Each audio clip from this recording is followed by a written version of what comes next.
सुप्रभातम। कल हमने शास्त्रीय प्रथम द्वितीय वर्ष के विद्यार्थियों के लिए प्रमाण के विषय के स्वरूप के संबंध में चर्चा की थी। उसी प्रमाण के स्वरूप के संबंध में दो बातों की मुख्यता से और चर्चा करनी है कि प्रमाण क्या है। तो इसमें एक सूत्र आया था स्वव्यवसात्मकम ज्ञानम प्रमाण,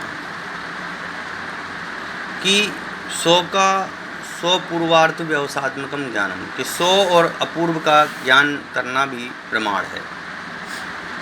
क्योंकि स्व का शब्द जो है न्याय, सांख्य, मीमांसा, योग दर्शन का खंडन करने के लिए आया है। ये सभी दर्शन पदार्थ के ज्ञान के समय स्वयं का ज्ञान नहीं होता है।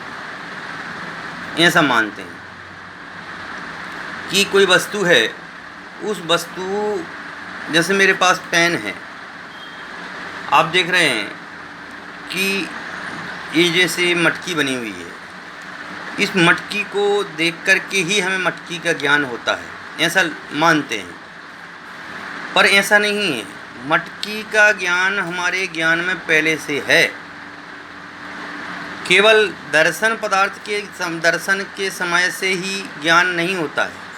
केवल देखने में, हम तो अनंत पदार्थों को देखते हैं, हम रास्ते में चलते हैं तो अनेक चीज़ें दिखाई देती हैं, पर वो सभी ज्ञान का विषय नहीं बनती हैं। जिस पदार्थ को हमें देखना है, जिस पदार्थ को हमें जानना होता है, जिस पदार्थ के प्रति हमारा ज्ञान होता है, उसको हम जान पाते हैं।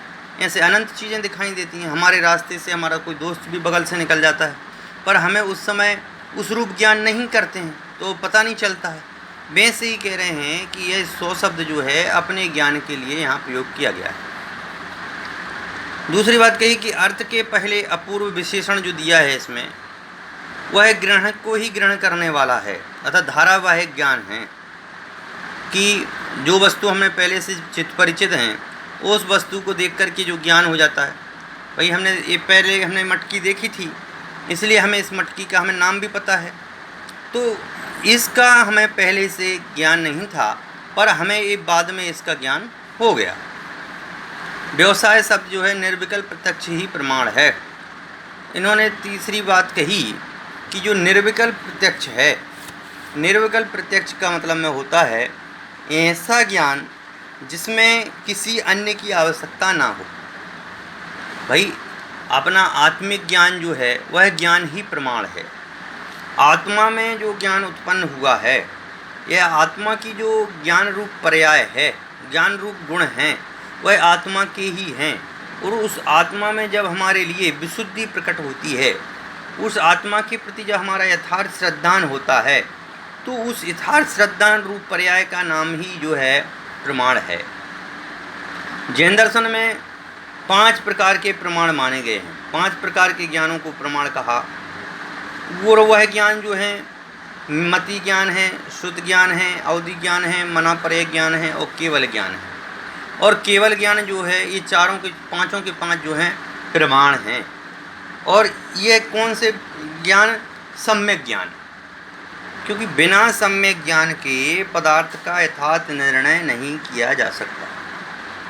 फिर आचार्य देव ने यहाँ पर माणिक्यनंदी जी ने ज्ञान के प्रमाणपना सिद्ध करने वाला इन्होंने सूत्र कहा कि हिताहित प्राप्ति परिहार है समर्थम ही प्रमाणम ततो ज्ञानमेव तत्। कि हित मतलब में सुख, और अहित का मतलब क्या है? दुख। और प्राप्ति मतलब प्राप्ति, और परिहार मतलब निराकरण करने में, और समर्थम मतलब समर्थ ही यानी निश्चित ही, प्रमाण माने प्रमाण है, ततः यानी इसलिए, तत् यानी वह, ज्ञान माने ज्ञान, यो ही यानी ही है कि सुख की प्राप्ति दुख को दूर करने में समर्थ प्रमाण है, इसलिए ज्ञान ही प्रमाण है। हम सोचें कि हम बहुत सारे आडंबर को इकट्ठा कर लें, हमें इस चीज़ की आवश्यकता है, हमें इस चीज़ की आवश्यकता है, हमें इस चीज़ की आवश्यकता है। अनेक चीज़ों को हमने इकट्ठा किया, और अनेक चीज़ों को हमने इकट्ठा करके उसका अनुभव किया, पर एक खट्टे पदार्थों का इकट्ठा करना, पदार्थों को एक साथ समूह रूप में इकट्ठित करना, इससे सुख की प्राप्ति नहीं। सुख की प्राप्ति तो अपने आत्मिक हित में है, कि जब अपने आत्मा का हित होता है तो अनंत सुख की प्राप्ति होती है। कह रहे हैं ये तो केवल जो हमारे लिए आँखों से दिखाई दे रहा है, ये तो केवल एक सन्निकर्ष है। और वह सन्निकर्ष कैसा है? तो कह रहे हैं वह सन्निकर्ष जो है अचेतन है, जड़ है। आँखों से दिखाई देने वाली प्रत्येक चीज़ हमें जड़ रूप दिखाई देती है, और अज्ञान की तरफ से दिखाई देने वाली प्रत्येक चीज़ हमें जीवात्मा रूप में दिखाई देती है। इस प्रकार से आज अपन ने संक्षिप्त में प्रमाण की 2 बातों की मुख्यता से चर्चा की है। आगे की चर्चा अपन कल करेंगे। धन्यवाद।